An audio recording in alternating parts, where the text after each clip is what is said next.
Chaque jour, Charles et Carole vous présentent la leçon de l'école du sabbat.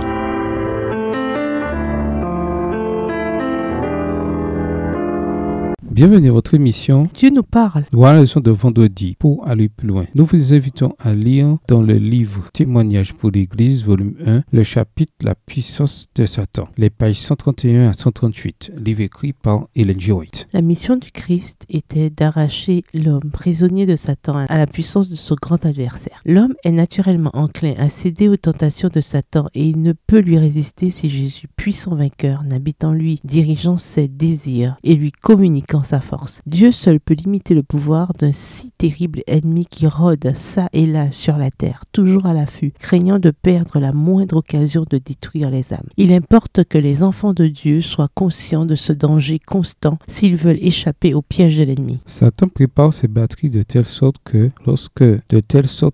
lors de sa dernière offensive contre les enfants de Dieu, ceux-ci ne puissent se rendre compte qu'ils ont affaire à lui. Et cela n'est pas étonnant, puisque Satan lui-même se déguise en ange de lumière. Certaines personnes abusées prétendent que le diable n'existe pas, et celui-ci s'empare d'elle et en fait ses meilleurs instruments. Satan sait mieux que les chrétiens quelle puissance ils peuvent avoir contre lui s'ils se reposent sur Jésus. En effet, s'il demande au grand vainqueur de le secourir, le plus faible disciple du Christ peut résister à Satan et à toute son armée. L'ennemi est trop rusé pour tenter les hommes ouvertement, car alors le chrétien banderait toutes ses énergies et se réfugierait auprès du grand libérateur. Mais il vient à l'improviste et travaille sous le couvert des enfants de désobéissance qui professent la piété. Extrait du livre Témoignages pour l'Église, volume 1, pages 131 et 132, livre écrit par Ellen G. White. À méditer. Que signifie être prisonnier de Satan? Cela veut-il dire que le diable peut faire tout ce qu'il veut aux gens? Pourquoi? Quel est le rapport avec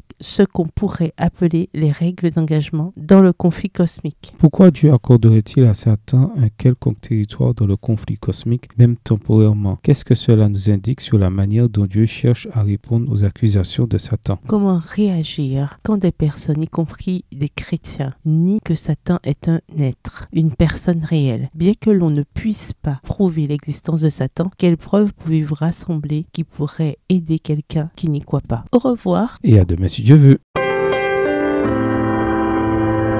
Dieu nous parle.